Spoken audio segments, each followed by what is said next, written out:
Welcome to All Business No Boundaries, a collection of supply chain stories by DHL Supply Chain, the North American leader in contract logistics. I'm your host, Will Haywood. This is a place for in-depth discussions on the supply chain challenges keeping you up at night. We're breaking beyond the boundaries that are limiting your supply chain. Today's episode is Connecting in Crisis, the Disaster Relief Supply Chain. Our guests are Dean Sweberg, Director of Logistics, Disaster Cycle Service, American Red Cross, Emily Fortman, Division Disaster Executive, American Red Cross, Humanitarian Services, and Mark Kunar, Executive Vice President, DHL Supply Chain. Let's dive in. Welcome to you all, and thanks for being here. We've been looking forward to recording this episode for some time. This is an interesting partnership that we have with a great organization, which we'll learn about in the next 20-25 minutes or so. So to start, as we always do, what I'd like to do is just go around and ask you to introduce yourself, the organization that you work with, and what your role is there. And Emily, could you kick us off? Absolutely. Thank you. I am Emily Fortman, and I have the honor of being the Division Disaster Executive for the Central Atlantic Division for the American Red Cross. Okay, good. Dean, how about you? Yeah, thanks. Dean Sweberg. I'm the Director of Disaster Logistics for the American Red Cross. And Mark? This is Mark Kunar. I'm the Executive Vice President for DHL Supply Chain, and I work with our strategy, marketing, and a couple of our business units. Good. Well, thanks for being here today. American Red Cross, I think, is a pretty familiar organization to most people out there, but as I looked at the website in preparation for this, it's a somewhat more complex organization than I had initially thought. So Dean, maybe could you just give us sort of a roadmap or an overview of the organization and how it serves various constituencies? Yeah, Will, that's good. It's funny, I travel a lot for work in my role as Director of Logistics. And as I'm in the airport or on a plane or what have you, I meet just random people. And they tell me, after they hear that I'm with the Red Cross, they tell me their own Red Cross story. And I find that most people have one of those sort of Red Cross stories, whether it's their kids taking swimming lessons from the Red Cross, or they had a loved one who was impacted by a home fire and the Red Cross was responding and assisting them. You know, the Red Cross provides a variety of services, which you hinted at. So we got our disaster relief services that certainly I'm very familiar with. We collect about half of the nation's blood supply and provide that life-saving work. We also provide a lot of services to members of the armed forces and just provide that life-saving work throughout health and safety, CPR lessons, all of those kind of things. So happy to talk about the breadth of the Red Cross, but also looking forward to talking about the specific sort of work we do in logistics and disaster. Great. You guys are with the American Red Cross. How's it linked to the international organization? Yeah, that's a great question. So nearly every country around the world has a Red Cross or Red Crescent Society. And so we're part of this international movement of Red Cross societies. So there's an American Red Cross, there's a Canadian Red Cross, a Japanese Red Cross, so on and so forth. And we have this international brand that allows us to work together as national societies around the country. Just for example, we recently were responding to a typhoon in Guam, which is part of the American Red Cross because it's a U.S. territory. And I reached out to our partners in Kuala Lumpur with the Red Cross there because they had a warehouse that was geographically much, much closer to Guam than we were from the continental U.S. And so I was able to work with the International Red Cross to get supplies pulled from their warehouse and flown over to Guam and really get things kicked off there. So it's just a recent example of some of the work that we've done and that we continue to do around the world. Yeah, logistics in action. Mm-hmm. Emily, on the humanitarian side of the organization, can you give us an overview of that, please? Sure. I've had the same experience as Dean. I've been with the American Red Cross for almost 20 years. I started as a volunteer, and I remember coming into this organization that I knew in principle, but I didn't know the details and the breadth of the services and the impact that not only the American Red Cross has, but the international movement. Within the American Red Cross, we internally call our lines of service slightly different things so we can differentiate a little bit. So we have biomedical services, which Dean alluded to, that's collecting the life-saving blood. And then we've got training services, which is really the facilitator of CPR, first aid, AED, babysitting classes.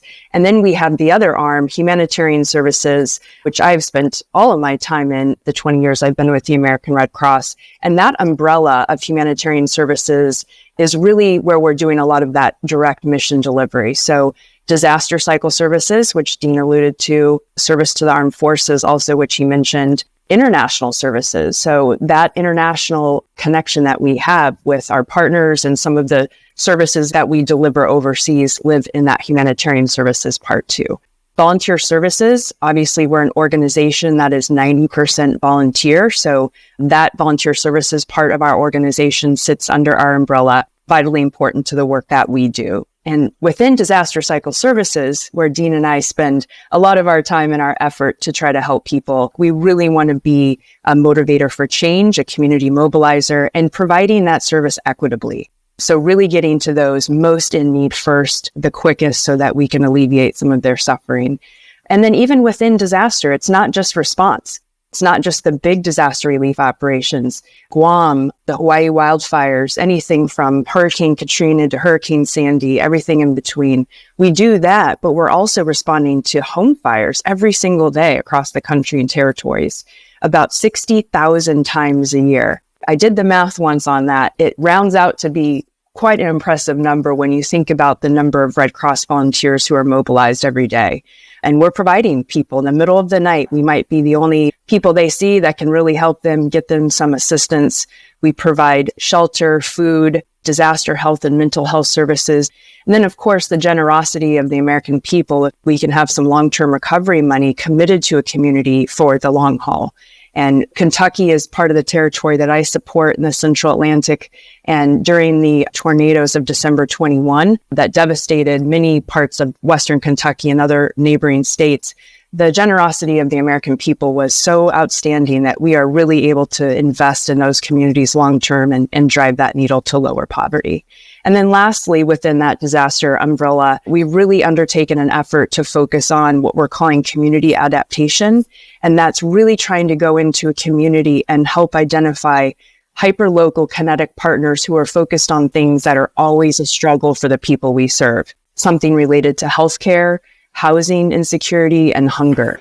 And a great example of how we might partner in those situations is finding a food bank who is that source of food and stability in a community that people count on every day of the year. If they're under capacity or they're struggling to keep up and meet a need, perhaps there's an opportunity for us to partner with them, and maybe we can augment what they're doing, provide another refrigeration unit, sort of supplement what they're doing on a daily basis so that when a disaster does happen in that community, they're more likely to stay open and reduce the need for people to be food insecure or have to find assistance somewhere else. So a lot of work, but there's a lot of need in the community, and that's what drives us every day in humanitarian services. Yeah, thank you. That's really impressive. Mark, how does DHL fit into the discussion here? And what's the relationship that you guys have with the Red Cross?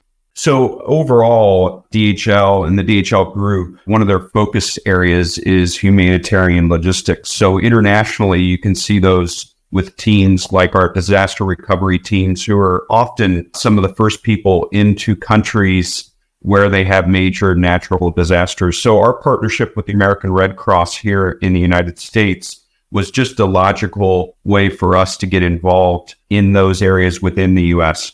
So we provide a number of logistic skills to the American Red Cross on an as-needed basis, but we also sponsor the Blood Cross blood drives. Our sites are involved, our headquarters are involved in that mission. We support, obviously, financially, the Red Cross as well.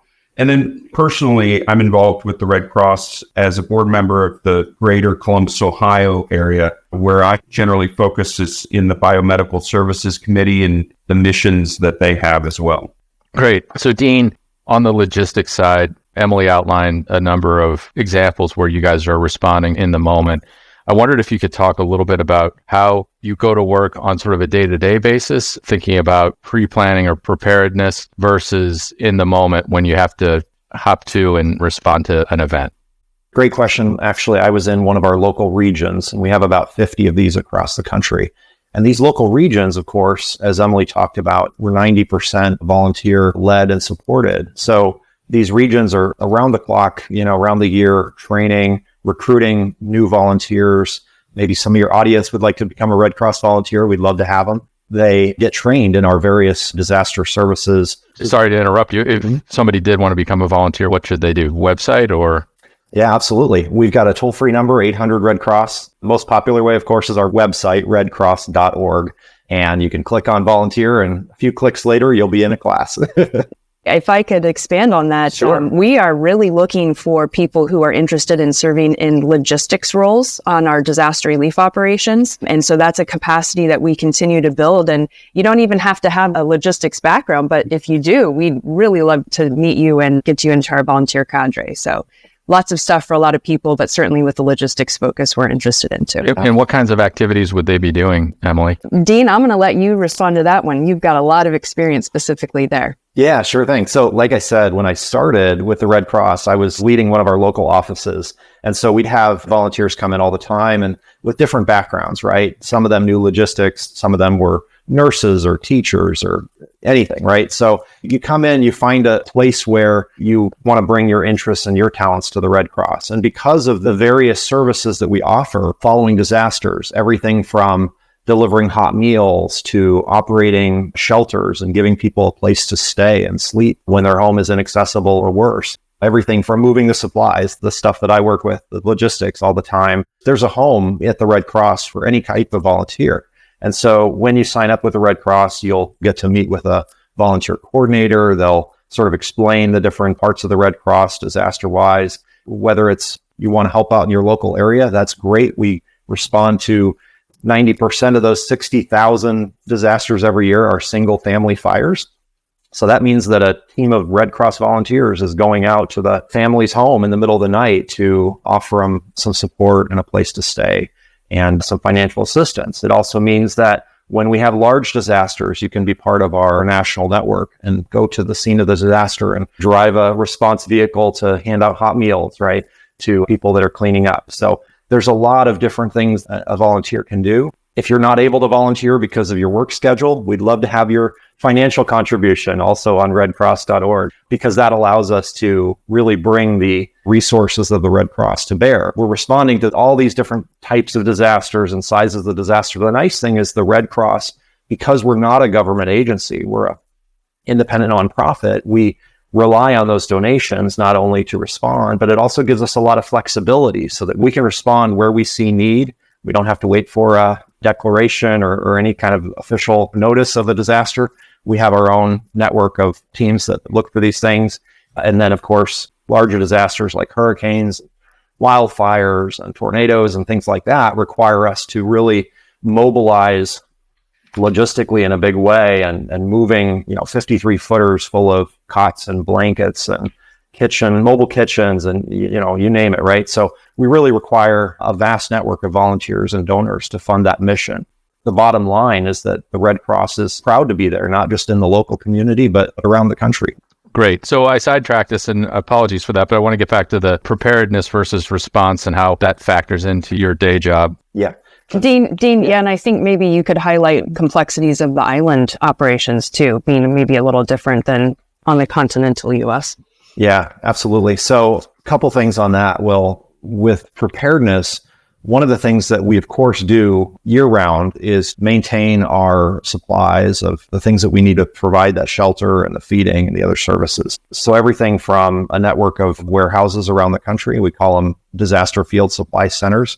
We have strategically placed. We talk a lot about speed to market and how quickly we can get our supplies to the scene of a disaster when it occurs. We also talk a lot about speed to scale and how we can scale up that operation and bring in additional support from elsewhere around the country.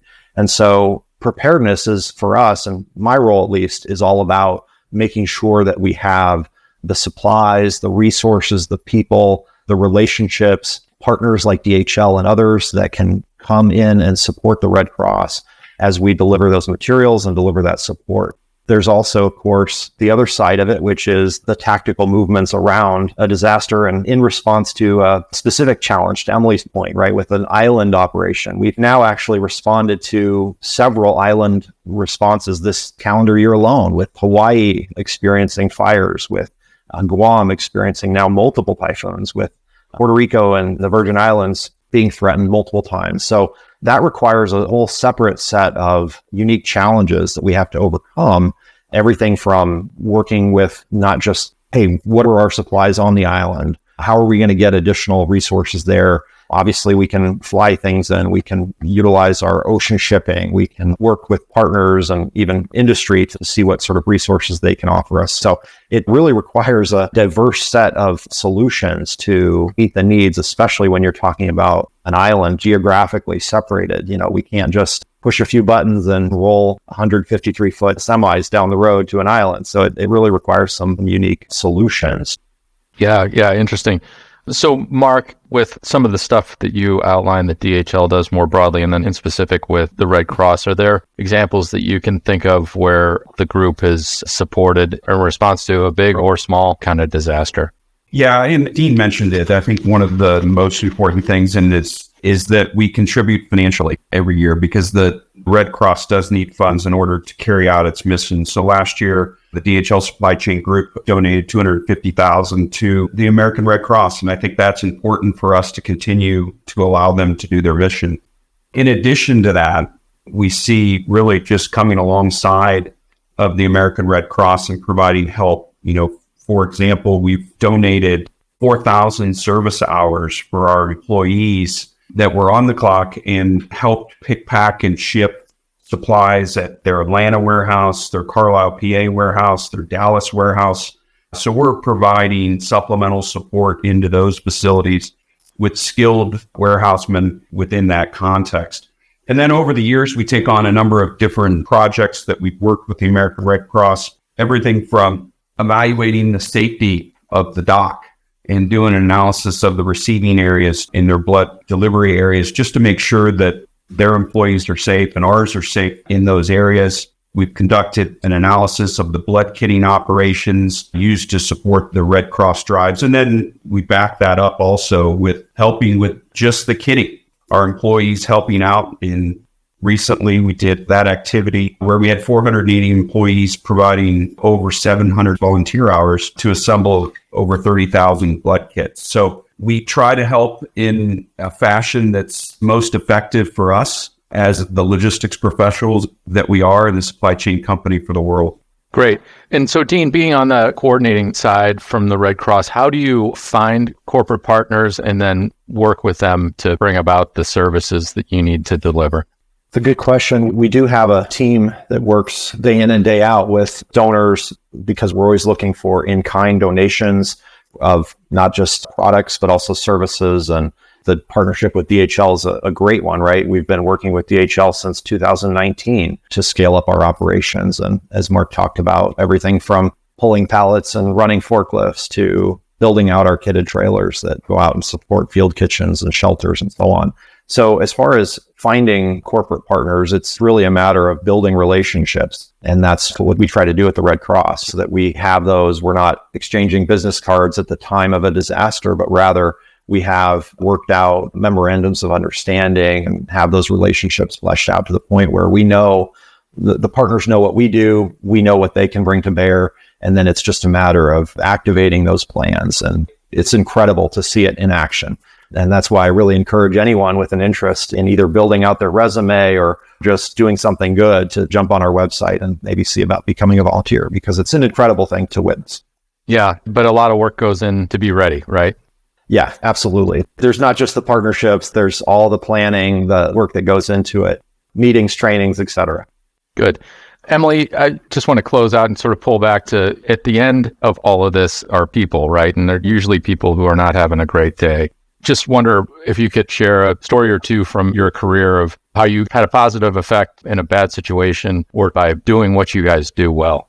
To speak specifically about the importance of the logistical piece to this and partners is without those supplies, we can't effectively assist people. And you're thinking cots, blankets, durable medical equipment, hygiene supplies, all of these things that people need when they leave their home with nothing but their lives is what we actually have to get to them. And if we can't get those supplies to where those people have evacuated to, then they're going to suffer.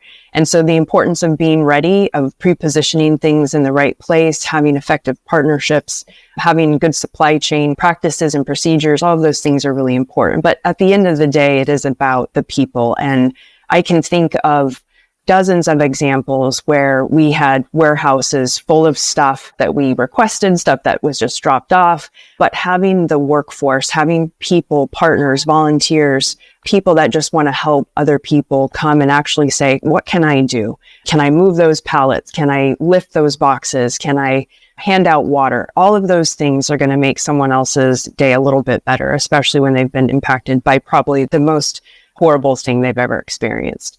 And I know that people are being helped by the American Red Cross, and we're so diligent to make sure that the donated supplies and the donated dollars are being used effectively.